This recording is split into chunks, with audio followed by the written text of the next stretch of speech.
What's going on, family? ScrapBoxing Museum of the Forgotten Fisticuffs Series. We're going to continue with 100 years of World Championship fights, and we're going to pick up with 1910.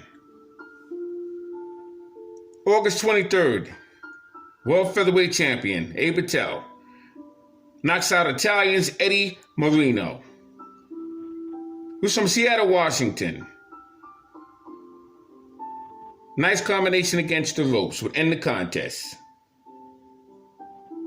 And Abe Patel will remain World Featherweight Champion.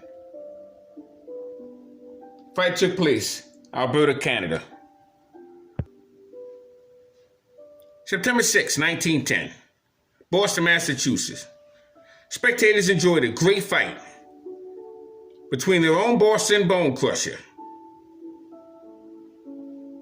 and Hoboken, New Jersey's Joe Jeanette.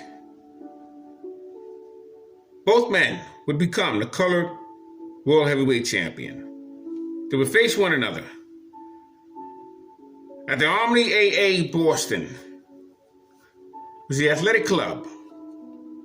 The referee was Charlie White.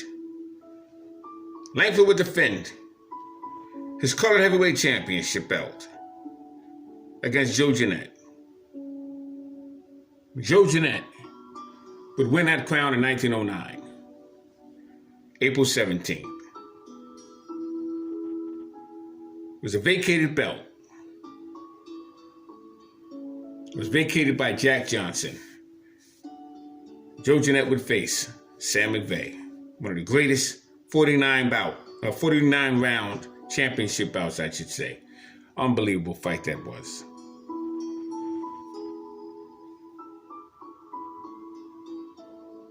October 15th, World Middleweight Champion, Michigan Assassin Stanley Ketchel was shot in the back and left for dead by the farmer that I talked about, Walter Dipley. That's what he's known for. Taking the life away from the Michigan Assassin, Stanley Ketchel. You see, the young lady was a saloon girl. And Walter Dipley was a steady client of hers.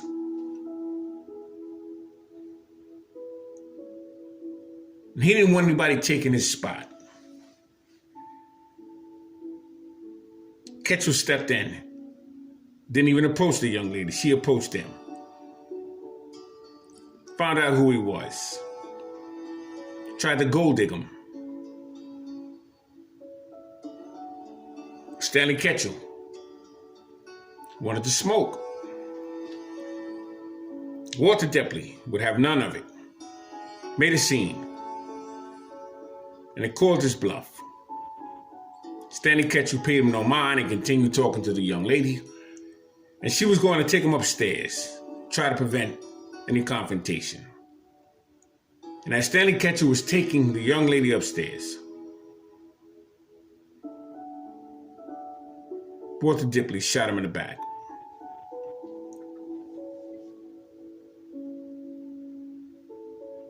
Stanley Ketchel would later rest in Conway, Missouri.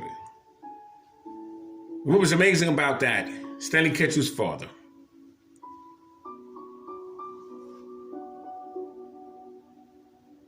killed his son, Stanley Ketchel's older brother. Unbelievable.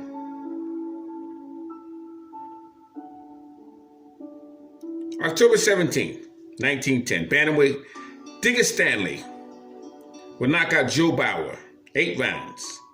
Fight took place in London, England. He would become the bantamweight champion of the world. Digger Stanley was born February 28, 1883, Norwich, Norfolk, United Kingdom. He stood 5 foot 5.5 inches, and he fought 1,069 rounds. Had over 113 fights. Digger Stanley is very underappreciated and underrated. I did years of study on Digger Stanley, and I can tell you he was some fighter. Pella Palmer, Tommy O'Toole, some of the men he would face. He would become the EBU, European Bantamweight Champion. Phenomenal fighter was Digger Stanley. October 24th, World Featherweight Champion. Little Hebrew, Abe Patel, defends his title against Johnny Kilbane. 10 rounds. This bout took place Kansas City. Abe Patel be the victor.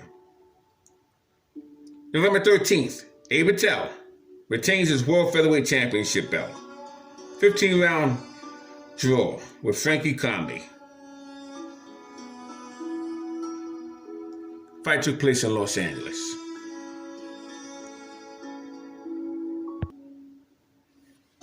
November 28th, 1910. Lightweight Owen Moran drops and floors battling Nelson 5 times. In the 11th round alone, the only 10 count the battling Nelson would receive. That was some fight between those two men. Owen Moran, another underrated fighter. December 20th, World Lightweight Champion, 24-year-old Freddie Welch defeats United Kingdom featherweight Jim Driscoll. He was 30 years of age. It was for the EBU, European Lightweight Championship, at the American Skating Rink in Cardiff, England. After Jim Driscoll went down in the 4th round, he was disqualified with a controversial headbutt. Freddie Welch would be champion. 1911, new year, a new decade, new set of great fights would occur in the game of boxing. January 10th, World Colored Heavyweight Champion Sam Langford defeats Hoboken heavyweight Joe Jeanette, 12 rounds. At the Boston Armory, Joe Jeanette was dropped in the 1st round for an 8 count. Sam Langford was starting to put bodies on his resume. January 25th, 1911, welterweight Harry Lewis knocks out Johnny Sunderland, 4 rounds, in London, England. February 28th, bantamweight Johnny Collins defeats Frankie Corlin, 20 rounds, for the bantamweight championship belt in New Orleans, Louisiana. February 27th, British lightweight champion Matt Wells defeats Freddie Welch. It was a 20-round scrap. Fight took place in London for the British lightweight championship belt. What a contest that was.